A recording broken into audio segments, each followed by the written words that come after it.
Chapter 1. Laying Plans. Sun Tzu said, "The art of war is of vital importance to the state. It is a matter of life and death, a road either to safety or to ruin. Hence it is a subject of inquiry, which can on no account be neglected." The art of war, then, is governed by 5 constant factors to be taken into account in one's deliberations when seeking to determine the conditions obtaining in the field. These are 1. The moral law. 2. Heaven. 3. Earth. 4. The commander. 5. Method and discipline.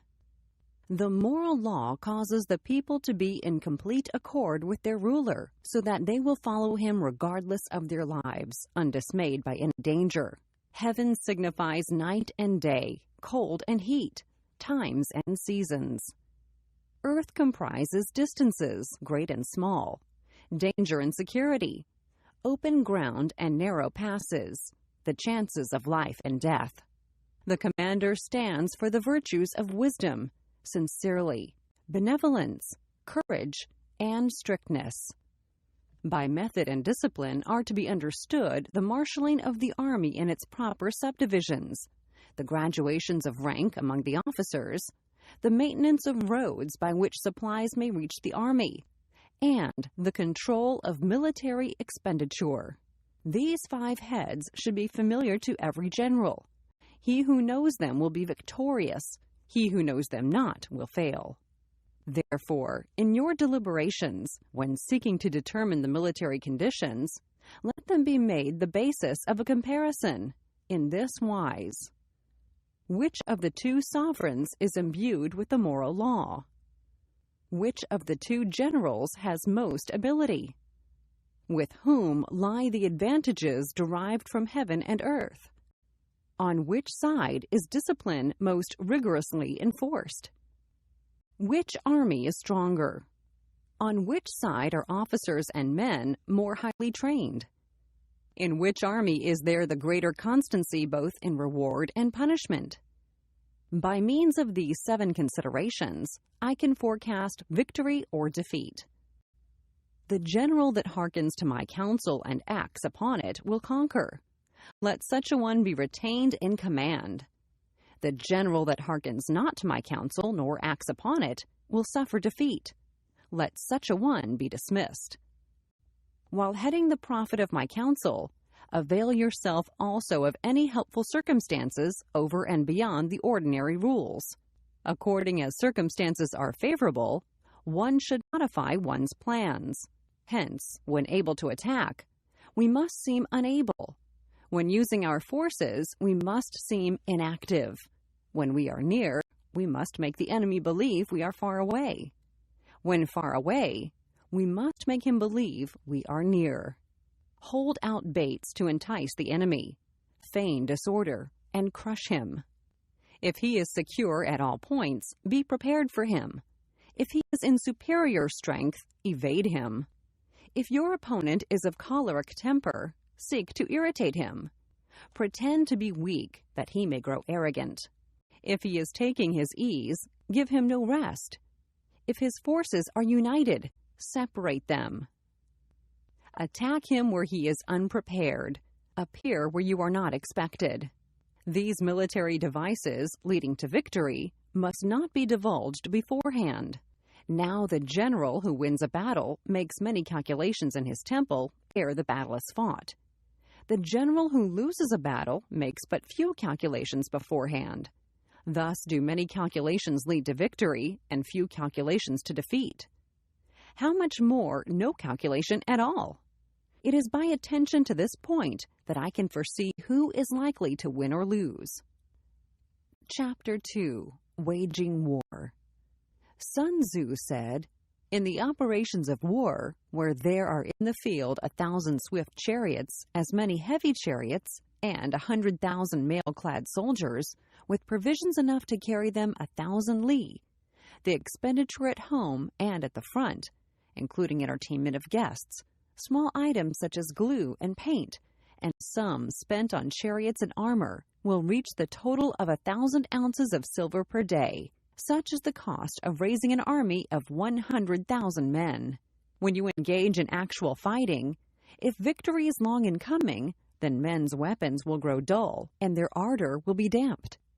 If you lay siege to a town, you will exhaust your strength.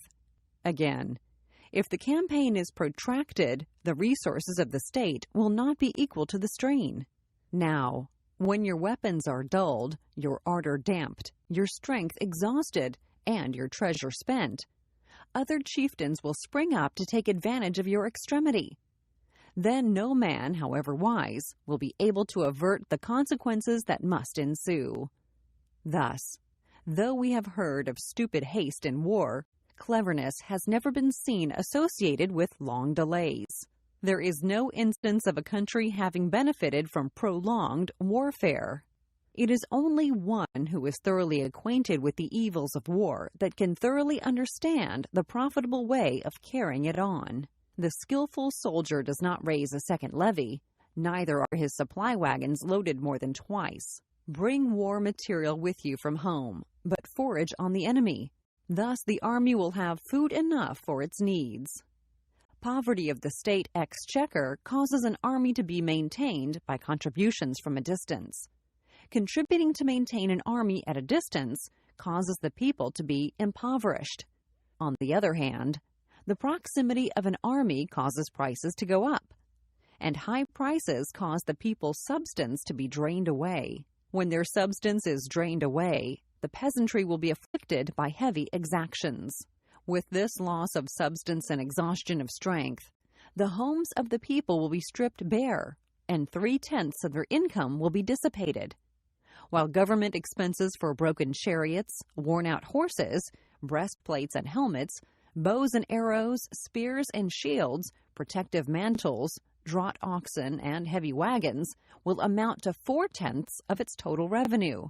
Hence, a wise general makes a point of foraging on the enemy. 1 cartload of the enemy's provisions is equivalent to 20 of one's own, and likewise a single picule of his provender is equivalent to 20 from one's own store. Now, in order to kill the enemy, our men must be roused to anger. That there may be advantage from defeating the enemy, they must have their rewards. Therefore, in chariot fighting, when 10 or more chariots have been taken, those should be rewarded who took the first. Our own flags should be substituted for those of the enemy, and the chariots mingled and used in conjunction with ours. The captured soldiers should be kindly treated and kept. This is called using the conquered foe to augment one's own strength. In war, then, let your great object be victory, not lengthy campaigns.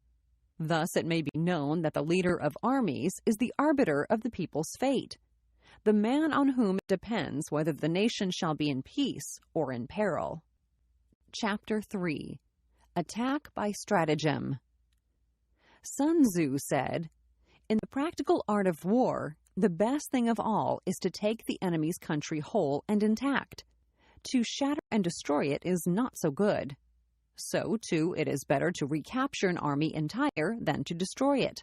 To capture a regiment, a detachment, or a company entire than to destroy them. Hence, to fight and conquer in all your battles is not supreme excellence.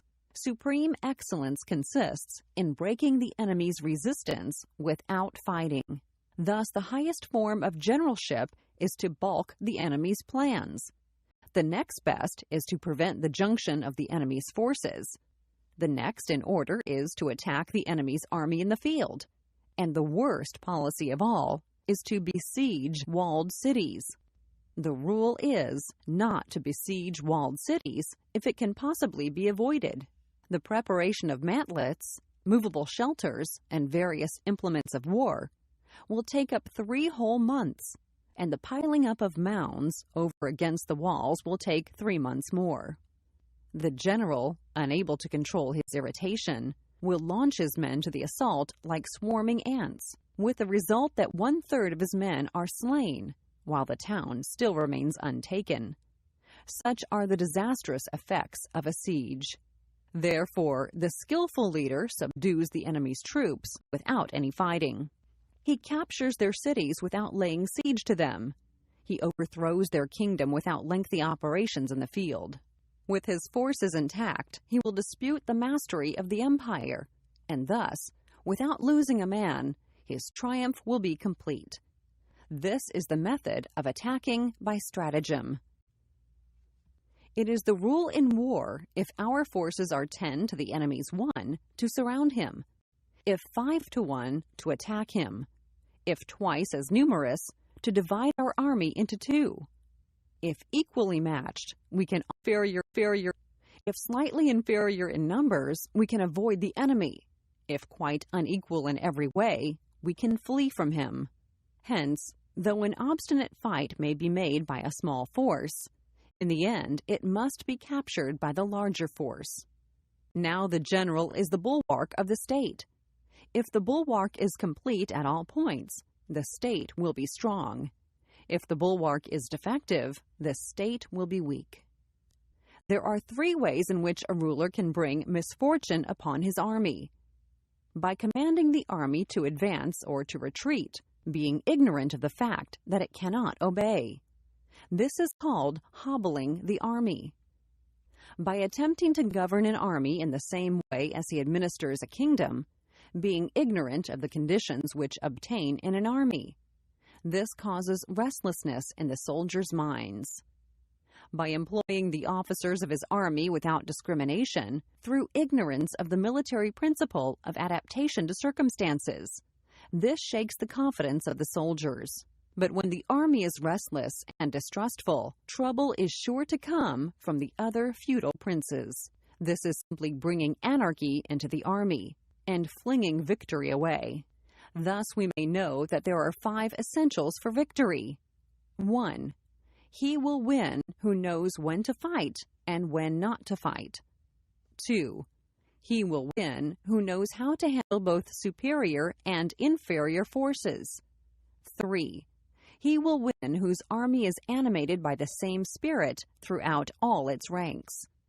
4. He will win who, prepared himself, waits to take the enemy unprepared. 5. He will win who has military capacity and is not interfered with by the sovereign. 18. Hence the saying, if you know the enemy and know yourself, you need not fear the result of 100 battles. If you know yourself but not the enemy, for every victory gained you will also suffer a defeat. If you know neither the enemy nor yourself, you will succumb in every battle. Chapter 4. Tactical Dispositions. Sun Tzu said, "The good fighters of old first put themselves beyond the possibility of defeat, and then waited for an opportunity of defeating the enemy. To secure ourselves against defeat lies in our own hands, but the opportunity of defeating the enemy is provided by the enemy himself. Thus the good fighter is able to secure himself against defeat, but cannot make certain of defeating the enemy. Hence the saying, one may know how to conquer without being able to do it. Security against defeat implies defensive tactics. Ability to defeat the enemy means taking the offensive. Standing on the defensive indicates insufficient strength. Attacking, a superabundance of strength. The general who is skilled in defense hides in the most secret recesses of the earth. He who is skilled in attack flashes forth from the topmost heights of heaven. Thus, on the one hand, we have ability to protect ourselves. On the other, a victory that is complete. To see victory only when it is within the ken of the common herd is not the acme of excellence. Neither is it the acme of excellence if you fight and conquer and the whole empire says, "Well done." To lift an autumn hair is no sign of great strength. To see the sun and moon is no sign of sharp sight. To hear the noise of thunder is no sign of a quick ear. What the ancients called a clever fighter is one who not only wins but excels in winning with ease. Hence his victories bring him neither reputation for wisdom nor credit for courage. He wins his battles by making no mistakes. Making no mistakes is what establishes the certainty of victory, for it means conquering an enemy that is already defeated. Hence, the skillful fighter puts himself into a position which makes defeat impossible, and does not miss the moment for defeating the enemy. Thus it is that in war, the victorious strategist only seeks battle after the victory has been won, whereas he who is destined to defeat first fights, and afterwards looks for victory. The consummate leader cultivates the moral law, and strictly adheres to method and discipline. Thus it is in his power to control success. In respect of military method, we have, firstly, measurement; secondly, estimation of quantity; thirdly, and fourthly, balancing of chances; fifthly, victory. Measurement owes its existence to earth, estimation of quantity to measurement, calculation to estimation of quantity, balancing of chances to calculation, and victory to balancing of chances. A victorious army opposed to a routed one is as a pound's weight placed in the scale against a single grain. The onrush of a conquering force is like the bursting of pent-up waters into a chasm 1,000 fathoms deep. Chapter 5. Sun Tzu said, "The control of a large force is the same principle as the control of a few men. It is merely a question of dividing up their numbers."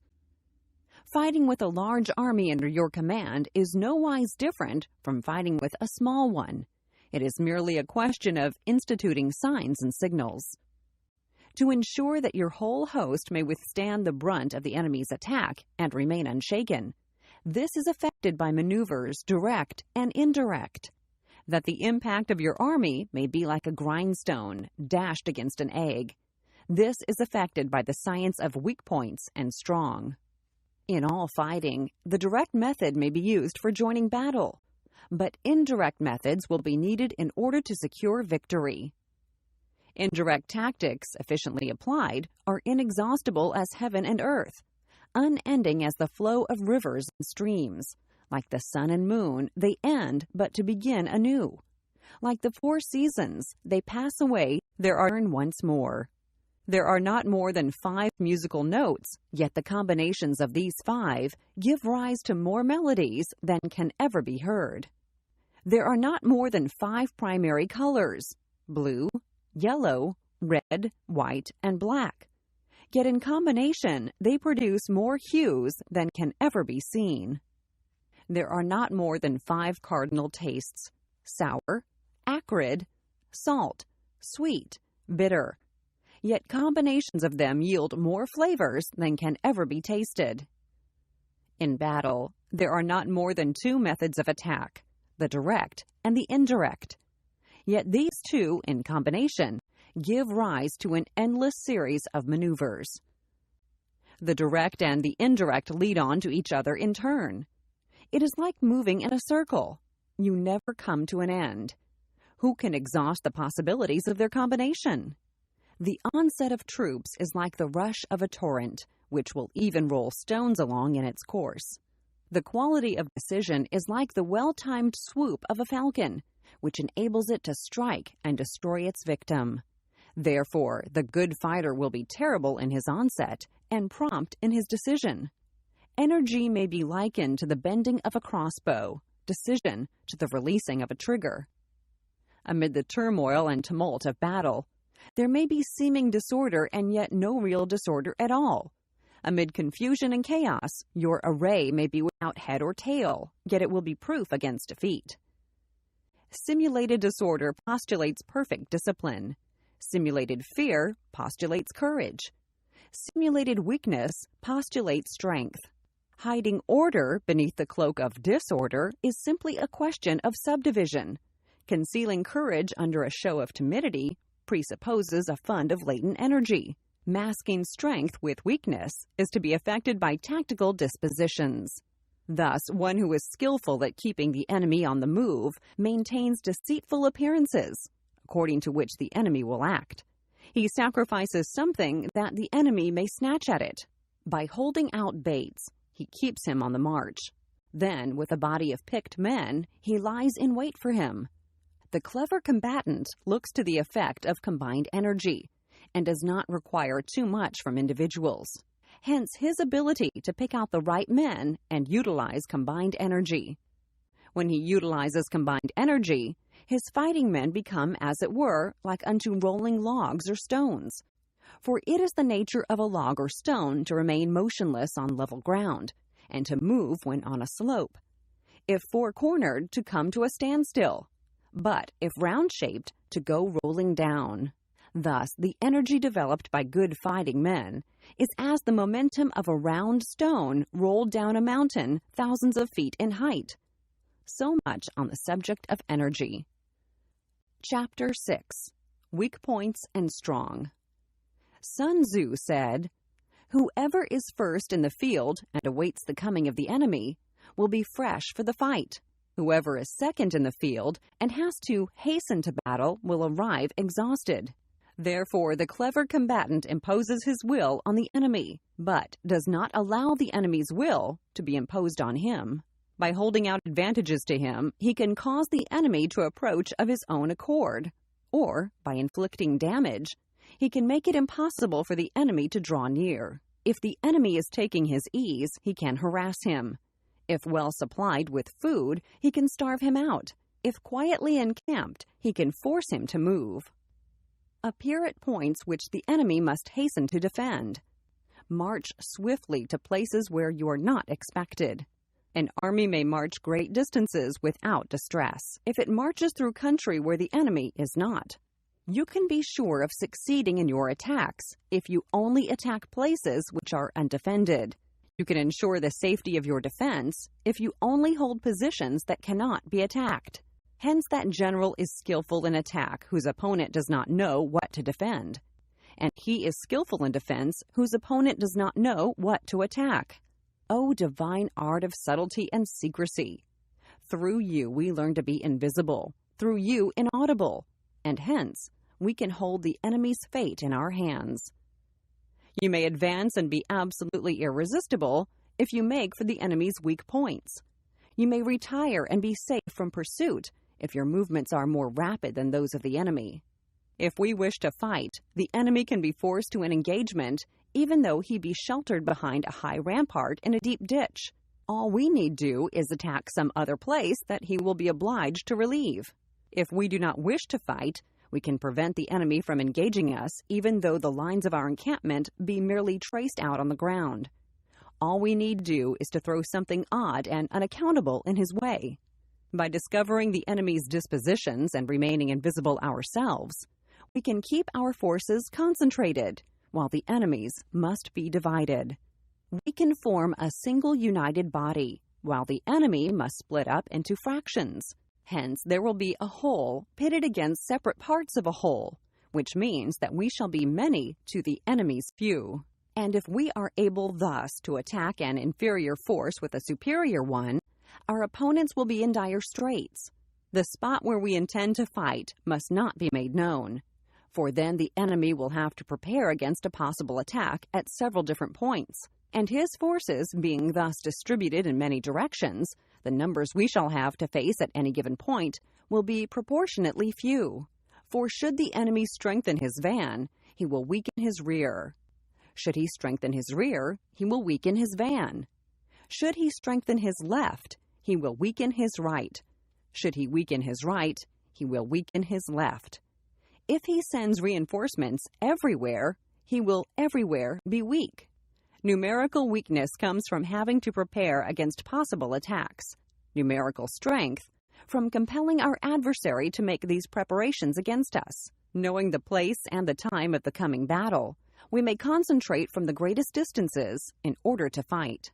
But if neither time nor place be known, then the left wing will be impotent to succor the right equally impotent to succor the left, the van unable to relieve the rear, or the rear to support the van.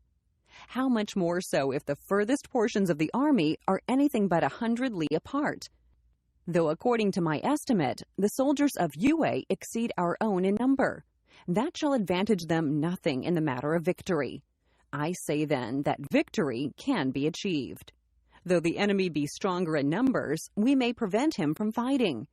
Scheme so as to discover his plans and the likelihood of their success. Rouse him and learn the principle of his activity or inactivity. Force him to reveal himself so as to find out his vulnerable spots. Carefully compare the opposing army with your own, so that you may know where strength is superabundant and where it is deficient. In making tactical dispositions, the highest pitch you can attain is to conceal them. Conceal your dispositions, and you will be safe from the prying of the subtlest spies, from the machinations of the wisest brains. How victory may be produced for them out of the enemy's own tactics, that is what the multitude cannot comprehend.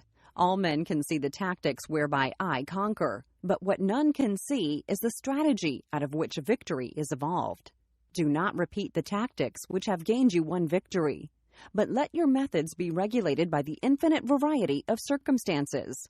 Military tactics are like unto water, for water in its natural course runs away from high places and hastens downward. So in war, the way is to avoid what is strong and to strike at what is weak. Water shapes its course according to the nature of the ground over which it flows. The soldier works out his victory in relation to the foe whom he is facing. Therefore, just as water retains no constant shape, so in warfare there are no constant conditions. He who can modify his tactics in relation to his opponent and thereby succeed in winning may be called a heaven-born captain. The 5 elements, water, fire, wood, metal, earth, are not always equally predominant. The 4 seasons make way for each other in turn. There are short days and long. The moon has its periods of waning and waxing. Chapter 7, Maneuvering. Sun Tzu said, "In war, the general receives his commands from the sovereign. Having collected an army and concentrated his forces, he must blend and harmonize the different elements thereof before pitching his camp. After that comes tactical maneuvering, than which there is nothing more difficult. The difficulty of tactical maneuvering consists in turning the devious into the direct and misfortune into gain. Thus, to take a long and circuitous route, after enticing the enemy out of the way, and though starting after him, to contrive to reach the goal before him, shows knowledge of the artifice of deviation. If you set a fully equipped army in march in order to snatch an advantage, the chances are that you will be too late. On the other hand, to detach a flying column for the purpose involves the sacrifice of its baggage and stores. Thus, if you order your men to roll up their buff coats and make forced marches without halting day or night, covering double the usual distance at a stretch, doing 100 li in order to wrest an advantage, the leaders of all your 3 divisions will fall into the hands of the enemy. The stronger men will be in front, the jaded ones will fall behind, and on this plan only 1/10 of your army will reach its destination. If you march 50 li in order to outmaneuver the enemy, you will lose the leader of your first division, and only half your force will reach the goal. If you march 30 li with the same object, 2/3 of your army will arrive. We may take it then that an army without its baggage train is lost. Without provisions, it is lost. Without bases of supply, it is lost. We cannot enter into alliances until we are acquainted with the designs of our neighbors. We are not fit to lead an army on the march unless we are familiar with the face of the country, its mountains and forests, its pitfalls and precipices, its marshes and swamps. We shall be unable to turn natural advantage to account unless we make use of local guides. In war, practice dissimulation and you will succeed. Whether to concentrate or to divide your troops must be decided by circumstances. Let your rapidity be that of the wind, your compactness that of the forest. In raiding and plundering, be like fire. In immovability, like a mountain. Let your plans be dark and impenetrable as night, and when you move, fall like a thunderbolt. When you plunder a countryside, let the spoil be divided amongst your men. When you capture new territory, cut it up into allotments for the benefit of the soldiery. Ponder and deliberate before you make a move. He will conquer who has learned the artifice of deviation. Such is the art of maneuvering. The Book of Army Management says, "On the field of battle, the spoken word does not carry far enough. Hence the institution of gongs and drums. Nor can ordinary objects be seen clearly enough. Hence the institution of banners and flags. Gongs and drums, banners and flags are means whereby the ears and eyes of the host may be focused on one particular point. The host, thus forming a single united body, is it impossible either for the brave to advance alone or for the cowardly to retreat alone. This is the art of handling large masses of men. In night fighting, then, make much use of signal fires and drums, and in fighting by day, of flags and banners, as a means of influencing the ears and eyes of your army. A whole army may be robbed of its spirit. A commander-in-chief may be robbed of his presence of mind. Now a soldier's spirit is keenest in the morning. By noonday it has begun to flag, and in the evening his mind is bent only on returning to camp. A clever general, therefore, avoids an army when its spirit is keen, but attacks it when it is sluggish and inclined to return. This is the art of studying moods. Disciplined and calm, to await the appearance of disorder and hubbub amongst the enemy, this is the art of retaining self-possession. To be near the goal while the enemy is still far from it, to wait at ease while the enemy is toiling and struggling, to be well fed while the enemy is famished. This is the art of husbanding one's strength. To refrain from intercepting an enemy whose banners are in perfect order, to refrain from attacking an army drawn up in calm and confident array. This is the art of studying circumstances. It is a military axiom not to advance uphill against the enemy, nor to oppose him when he comes downhill. Do not pursue an enemy who simulates flight. Do not attack soldiers whose temper is keen. Do not swallow bait offered by the enemy. Do not interfere with an army that is returning home. When you surround an army, leave an outlet free. Do not press a desperate foe too hard. Such is the art of warfare. Chapter 8. Variation in Tactics. Sun Tzu said, "In war, the general receives his commands from the sovereign, collects his army, and concentrates his forces. When in difficult country, do not encamp. In country where high roads intersect, join hands with your allies. Do not linger in dangerously isolated positions. In hemmed-in situations, you must resort to stratagem. In desperate position, you must fight. There are roads which must not be followed, armies which must be not attacked, towns which must not be besieged, positions which must not be contested, commands of the sovereign which must not be obeyed." The general who thoroughly understands the advantages that accompany variation of tactics knows how to handle his troops. The general who does not understand these may be well acquainted with the configuration of the country, yet he will not be able to turn his knowledge to practical account. So, the student of war who is unversed in the art of war of varying his plans, even though he be acquainted with the 5 advantages, will fail to make the best use of his men. Hence, in the wise leader's plans, considerations of advantage and of disadvantage will be blended together. If our expectation of advantage be tempered in this way, we may succeed in accomplishing the essential part of our schemes. If, on the other hand, in the midst of difficulties, we are always ready to seize an advantage, we may extricate ourselves from misfortune.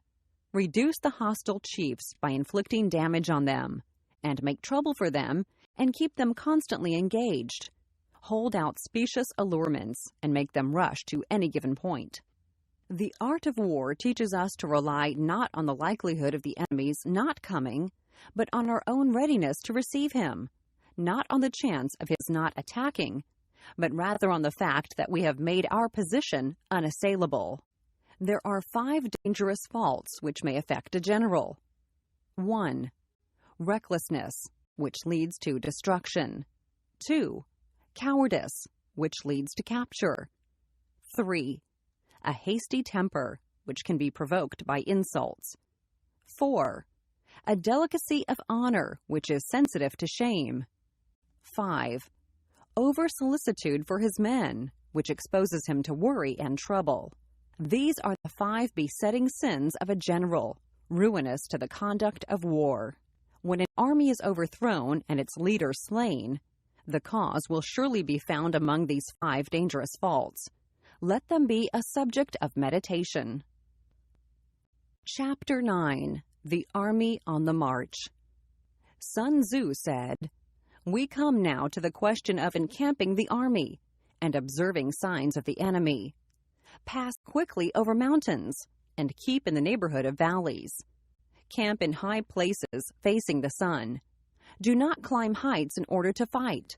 So much for mountain warfare. After crossing a river, you should get far away from it. When an invading force crosses a river in its onward march, do not advance to meet it in midstream. It will be best to let half the army get across and then deliver your attack. If you are anxious to fight, you should not go to meet the invader near a river which he has to cross. Moor your craft higher up than the enemy and facing the sun. Do not move upstream to meet the enemy. So much for river warfare. In crossing salt marshes, your sole concern should be to get over them quickly, without any delay. If forced to fight in a salt marsh, you should have water and grass near you, and get your back to a clump of trees. So much for operations in salt marshes. In dry, level country, take up an easily accessible position with rising ground to your right and on your rear, so that the danger may be in front and safety lie behind. So much for campaigning in flat country. These are the 4 useful branches of military knowledge which enabled the Yellow Emperor to vanquish 4 several sovereigns. All armies prefer higher ground to low and sunny places to dark. If you are careful of your men and camp on hard ground, the army will be free from disease of every kind, and this will spell victory. When you come to a hill or a bank, occupy the sunny side, with the slope on your right rear. Thus you will at once act for the benefit of your soldiers and utilize the natural advantages of the ground. When, in consequence of heavy rains up country, a river which you wish to ford is swollen and flecked with foam, you must wait until it subsides. Country in which there are precipitous cliffs with torrents running between, deep natural hollows, confined places, tangled thickets, quagmires, and crevices, should be left with all possible speed and not approached. While we keep away from such places, we should get the enemy to approach them. While we face them, we should let the enemy have them on his rear. If in the neighborhood of your camp there should be any hilly country, ponds surrounded by aquatic grass, hollow basins filled with reeds, or woods with thick undergrowth, they must be carefully rooted out and searched, for these are places where men in ambush or insidious spies are likely to be lurking. When the enemy is close at hand and remains quiet, he is relying on the natural strength of his position. When he keeps aloof and tries to provoke a battle, he is anxious for the other side to advance. If his place of encampment is easy of access, he is tendering a bait. Movement amongst the trees of a forest shows that the enemy is advancing. The appearance of a number of screens in the midst of thick grass means that the enemy wants to make us suspicious. The rising of birds in their flight is the sign of an ambuscade. Startled beasts indicate that a sudden attack is coming. When there is dust rising in a high column, it is the sign of chariots advancing. When the dust is low but spread over a wide area, it betokens the approach of infantry. When it branches out in different directions, it shows that parties have been sent to collect firewood. A few clouds of dust moving to and fro signify that the army is encamping. Humble words and increased preparations are signs that the enemy is about to advance. Violent language, driving forward as if to the attack, are signs that he will retreat. When the light chariots come out first and take up a position on the wings, it is a sign that the enemy is forming for battle. peace proposals, unaccompanied by a sworn covenant, indicate a plot. When there is much running about and the soldiers fall into rank, it means that the critical moment has come. When some are seen advancing and some retreating, it is a lure. When the soldiers stand leaning on their spears, they are faint from want of food. If those who are sent to draw water begin by drinking themselves, the army is suffering from thirst. If the army sees an advantage to be gained and makes no effort to secure it, the soldiers are exhausted. If birds gather on any spot, it is unoccupied. Clamor by night betokens nervousness. If there is disturbance in the camp, the general's authority is weak. If the banners and flags are shifted about, sedition is afoot. If the officers are angry, it means that the men are weary.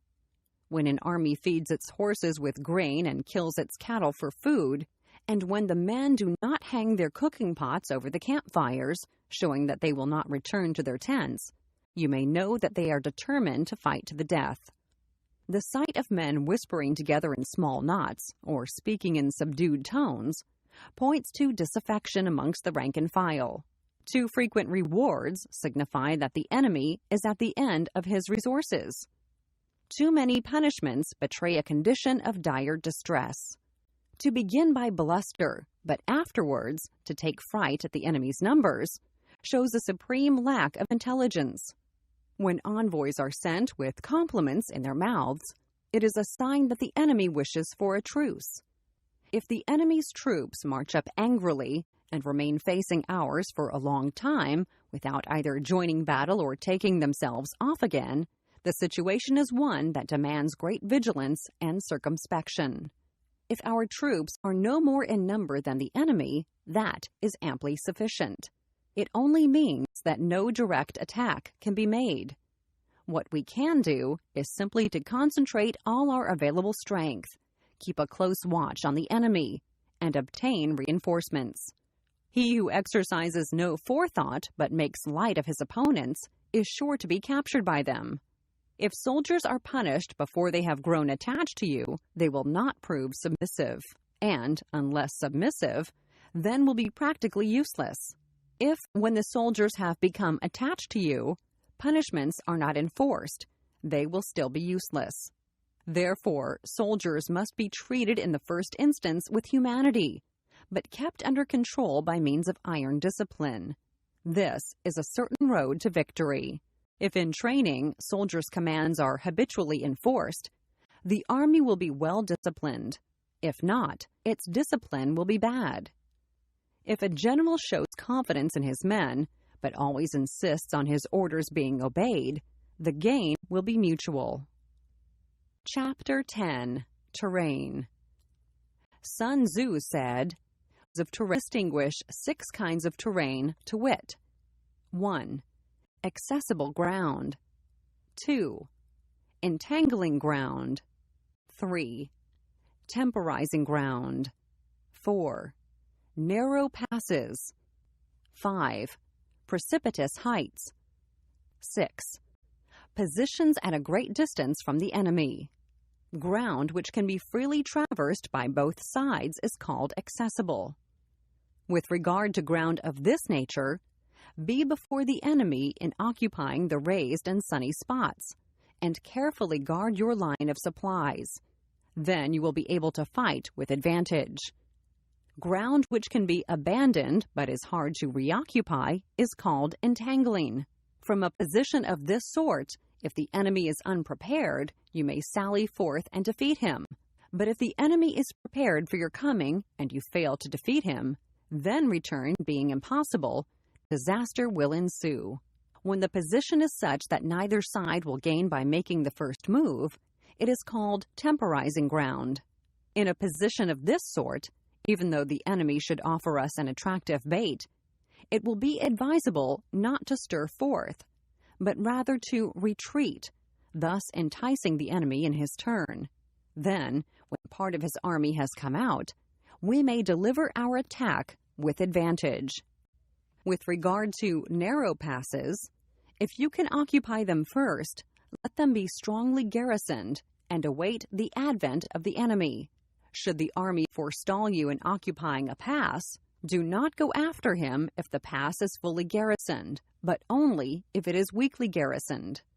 With regard to precipitous heights, if you are beforehand with your adversary, you should occupy the raised and sunny spots, and there wait for him to come up.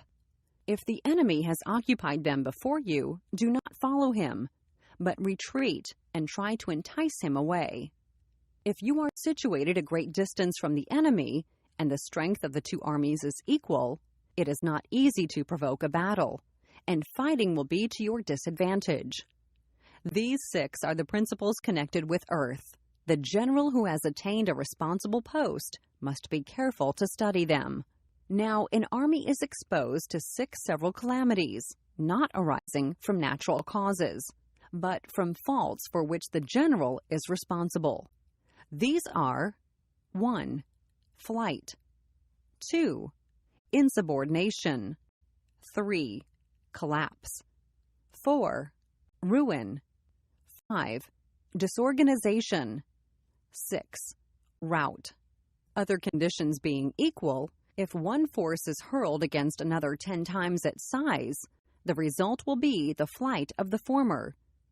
When the common soldiers are too strong and the officers too weak, the result is insubordination. When the officers are too strong and the common soldiers too weak, the result is collapse. When the higher officers are angry and insubordinate, and on meeting the enemy give battle on their own account from a feeling of resentment, before the commander-in-chief can tell whether or not he is in a position to fight, the result is ruin.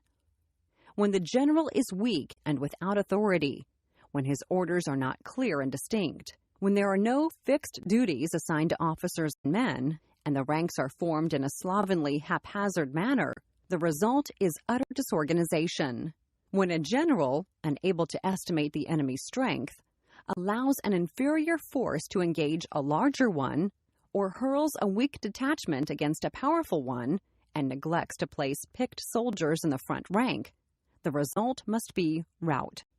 These are 6 ways of courting defeat, which must be carefully noted by the general who has attained a responsible post. The natural formation of the country is the soldier's best ally, but a power of estimating the adversary, of controlling the forces of victory, and of shrewdly calculating difficulties, dangers, and distances, constitutes the test of a great general. He who knows these things and in fighting puts his knowledge into practice will win his battles. He who knows them not, nor practices them, will surely be defeated.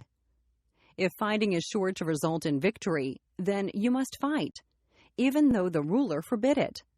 If fighting will not result in victory, then you must not fight, even at the ruler's bidding. The general who advances without coveting fame and retreats without fearing disgrace, whose only thought is to protect his country and do good service for his sovereign, is the jewel of the kingdom. Regard your soldiers as your children, and they will follow you into the deepest valleys. Look upon them as your own beloved sons, and they will stand by you even unto death. If, however, you are indulgent but unable to make your authority felt, kind-hearted but unable to enforce your commands, and incapable, moreover, of quelling disorder, then your soldiers must be likened to spoilt children. They are useless for any practical purpose.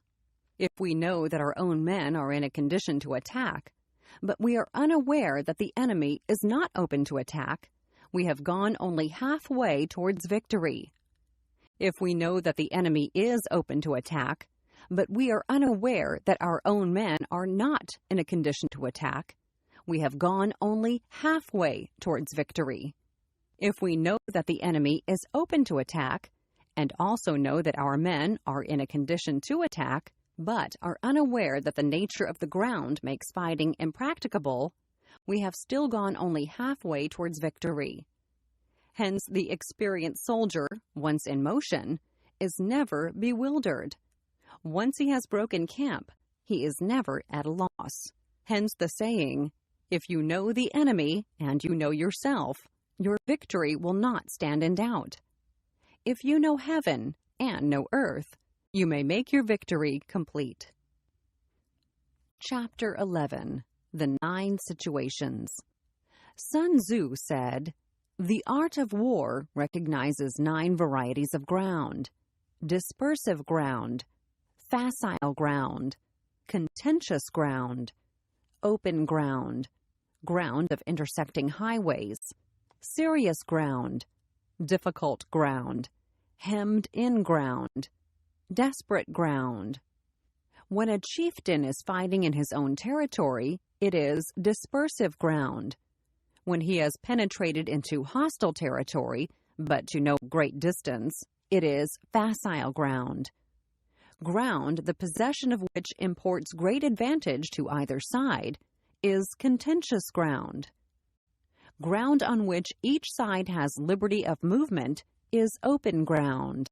Ground which forms the key to 3 contiguous states, so that he who occupies it first has most of the empire at his command, is a ground of intersecting highways. When an army has penetrated into the heart of a hostile country, leaving a number of fortified cities in its rear, it is serious ground. Mountain forests, rugged steeps, marshes, and fens, all country that is hard to traverse.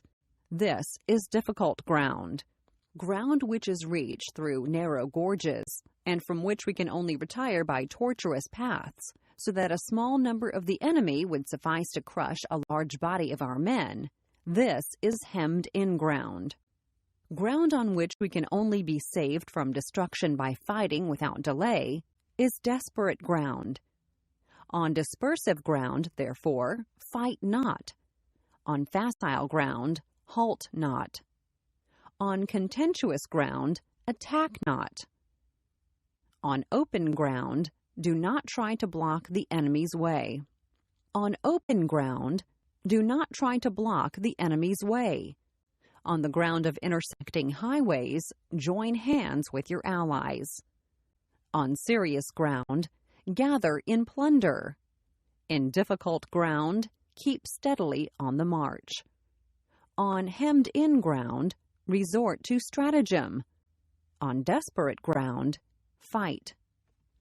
Those who were called skillful leaders of old knew how to drive a wedge between the enemy's front and rear, to prevent cooperation between his large and small divisions, to hinder the good troops from rescuing the bad, the officers from rallying their men. When the enemy's men were united, they managed to keep them in disorder. When it was to their advantage, they made a forward move. When otherwise, they stopped still. If asked how to cope with a great host of the enemy in orderly array and on the point of marching to the attack, I should say, begin by seizing something which your opponent holds dear. Then he will be amenable to your will. Rapidity is the essence of war. Take advantage of the enemy's unreadiness, make your way by unexpected routes, and attack unguarded spots. The following are the principles to be observed by an invading force. The further you penetrate into a country, the greater will be the solidarity of your troops, and thus the defenders will not prevail against you. Make forays into fertile country in order to supply your army with food. Carefully study the well-being of your men, and do not overtax them. Concentrate your energy and hoard your strength. Keep your army continually on the move, and devise unfathomable plans. Throw your soldiers into positions whence there is no escape, and they will prefer death to flight. If they will face death, there is nothing they may not achieve. Officers and men alike will put forth their uttermost strength. Soldiers, when in desperate straits, lose the sense of fear. If there is no place of refuge, they will stand firm. If they are in hostile country, they will show a stubborn front.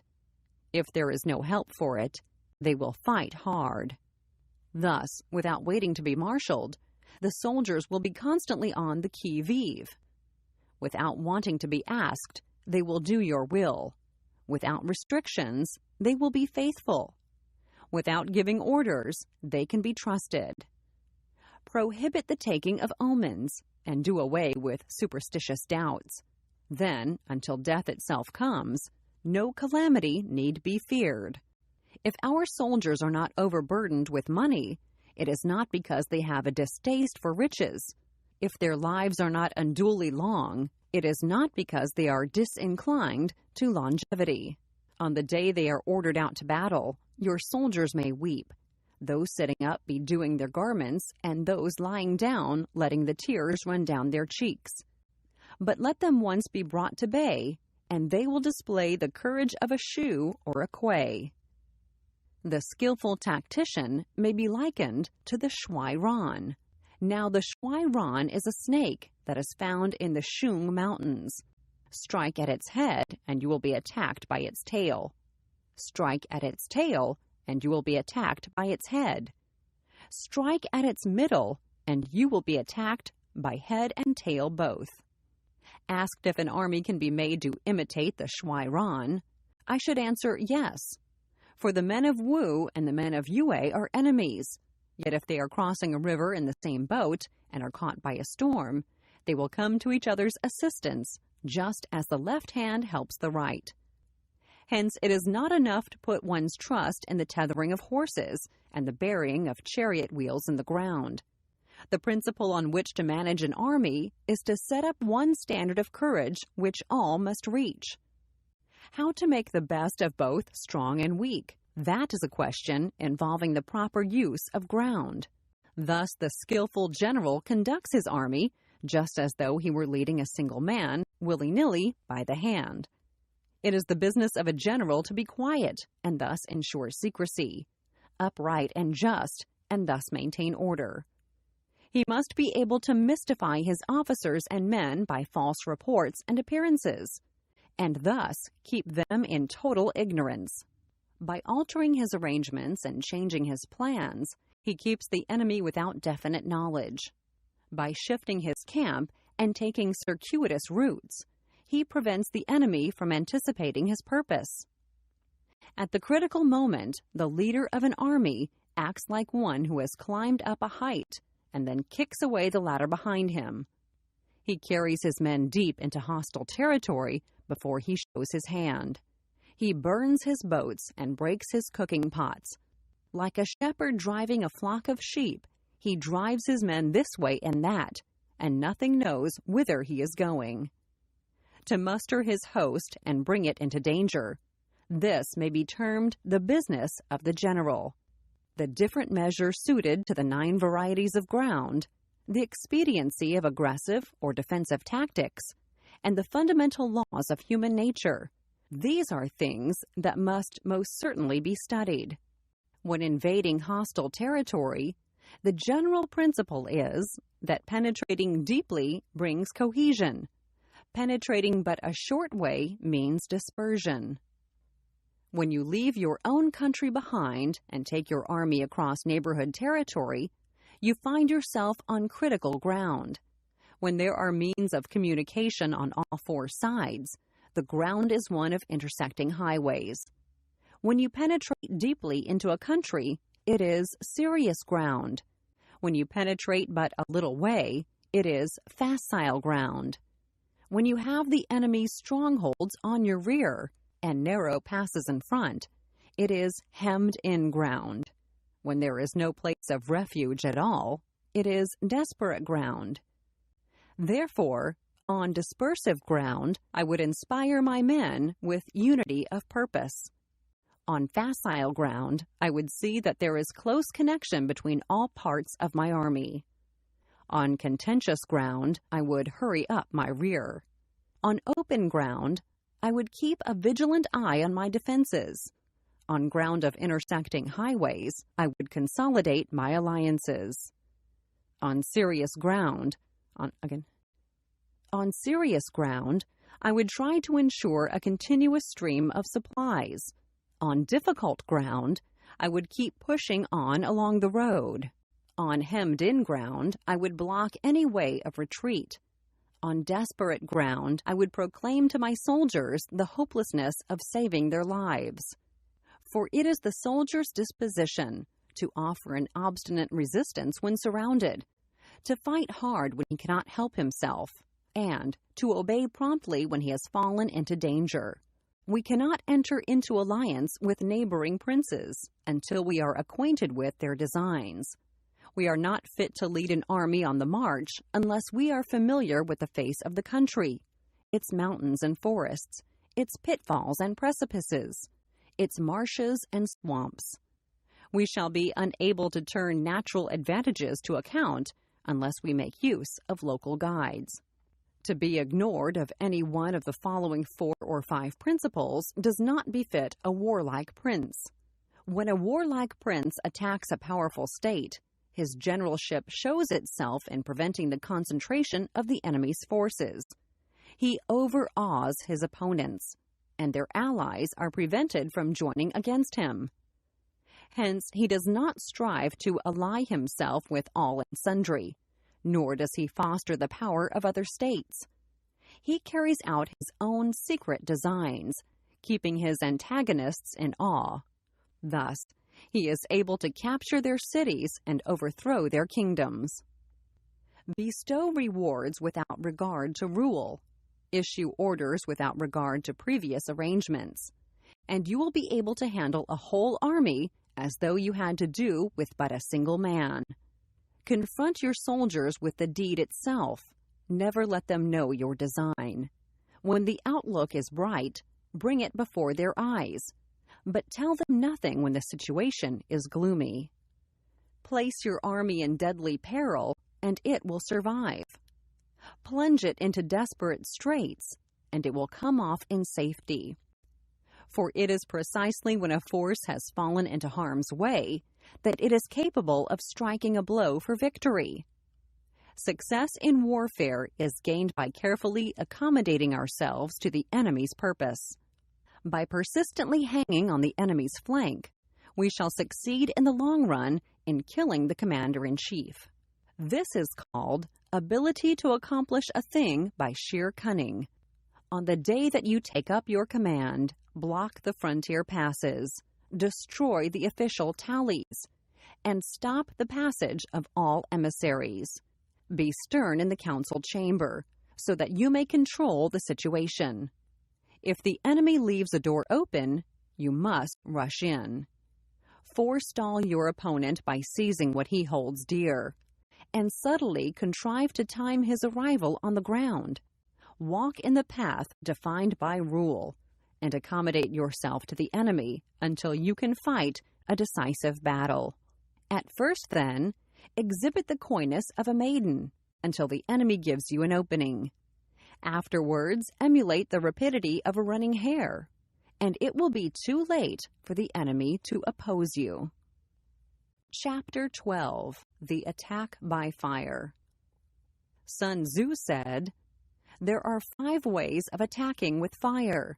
The first is to burn soldiers in their camp. The second is to burn stores. The third is to burn baggage trains. The fourth is to burn arsenals and magazines.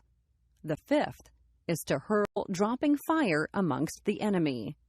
In order to carry out an attack, we must have means available. The material for raising fire should always be kept in readiness. There is a proper season for making attacks with fire, and special days for starting a conflagration. The proper season is when the weather is very dry. The special days are those when the moon is in the constellations of the sieve, the wall, the wing, or the crossbar, for those 4 are all days of rising wind. In attacking with fire, one should be prepared to meet 5 possible developments. 1. When fire breaks out inside to enemy's camp, respond at once with an attack from without. 2. If there is an outbreak of fire, but the enemy's soldiers remain quiet, bide your time and do not attack. 3. When the force of the flames has reached its height, follow it up with an attack, if that is practicable. If not, stay where you are. 4. If it is possible to make an assault with fire from without, do not wait for it to break out within, but deliver your attack at a favorable moment, 5. When you start a fire, be to windward of it. Do not attack from the leeward. A wind that rises in the daytime lasts long, but a night breeze soon falls. In every army, the 5 developments connected with fire must be known, the movements of the stars calculated, and a watch kept for the proper days. Hence, those who use fire as an aid to the attack show intelligence. Those who use water as an aid to the attack gain an accession of strength. By means of water, an enemy may be intercepted, but not robbed of all his belongings. Unhappy is the fate of one who tries to win his battles and succeed in his attacks without cultivating the spirit of enterprise, for the result is waste of time and general stagnation. Hence the saying, "The enlightened ruler lays his plans well ahead. The good general cultivates his resources." Move not unless you see an advantage. Use not your troops unless there is something to be gained. Fight not unless the position is critical. No ruler should put troops into the field merely to gratify his own spleen. No general should fight a battle simply out of pique. If it is to your advantage, make a forward move. If not, stay where you are. Anger may in time change to gladness. Vexation may be succeeded by content. But a kingdom that has once been destroyed can never come again into being, nor can the dead ever be brought back to life. Hence the enlightened ruler is heedful, and the good general full of caution. This is the way to keep a country at peace and an army intact. Chapter 13. The Use of Spies. Sun Tzu said, "Raising a host of 100,000 men and marching them great distances entails heavy loss on the people and a drain on the resources of the state. The daily expenditure will amount to 1,000 ounces of silver. There will be commotion at home and abroad, and men will drop down exhausted on the highways. As many as 700,000 families will be impeded in their labor. Hostile armies may face each other for years, striving for the victory which is decided in a single day. This being so, to remain in ignorance of the enemy's condition, simply because one grudges the outlay of 100 ounces of silver in honors and emoluments, is the height of inhumanity. One who acts thus is no leader of men, no present help to his sovereign, no master of victory. Thus, what enables the wise sovereign and the good general to strike and conquer, and achieve things beyond the reach of ordinary men, is foreknowledge. Now this foreknowledge cannot be elicited from spirits. It cannot be obtained inductively from experience, nor by any deductive calculation. Knowledge of the enemy's dispositions can only be obtained from other men. Hence the use of spies, of whom there are 5 classes. 1. Local spies. 2. Inward spies. 3. Converted spies. 4. Doomed spies. 5. Local spies. When these 5 kinds of spy are all at work, none can discover the secret system. This is called divine manipulation of the threads. It is the sovereign's most precious faculty. Having local spies means employing the services of the inhabitants of a district. Having inward spies, making use of officials of the enemy. Having converted spies, getting hold of the enemy's spies and using them for our own purposes. Having doomed spies, doing certain things openly for purposes of deception, and allowing our spies to know of them and report them to the enemy. Surviving spies, finally, are those who bring back news from the enemy's camp. Hence, it is that which none in the whole army are more intimate relations to be maintained than with spies. None should be more liberally rewarded. In no other business should greater secrecy be preserved. Spies cannot be usefully employed without a certain intuitive sagacity. They cannot be properly managed without benevolence and straightforwardness.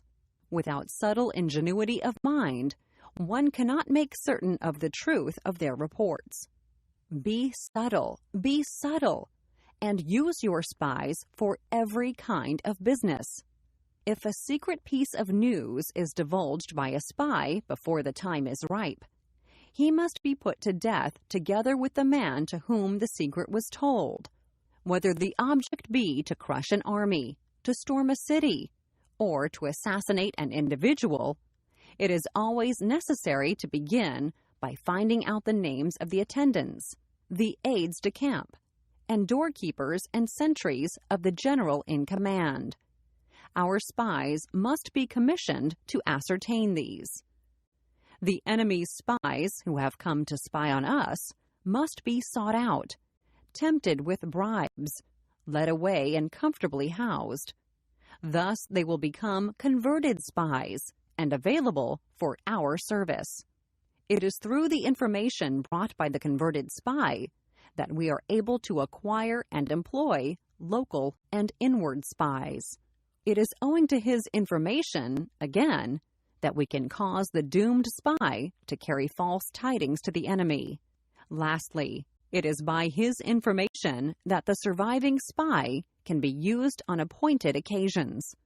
The end and aim of spying in all its 5 varieties is knowledge of the enemy, and this knowledge can only be derived, in the first instance, from the converted spy.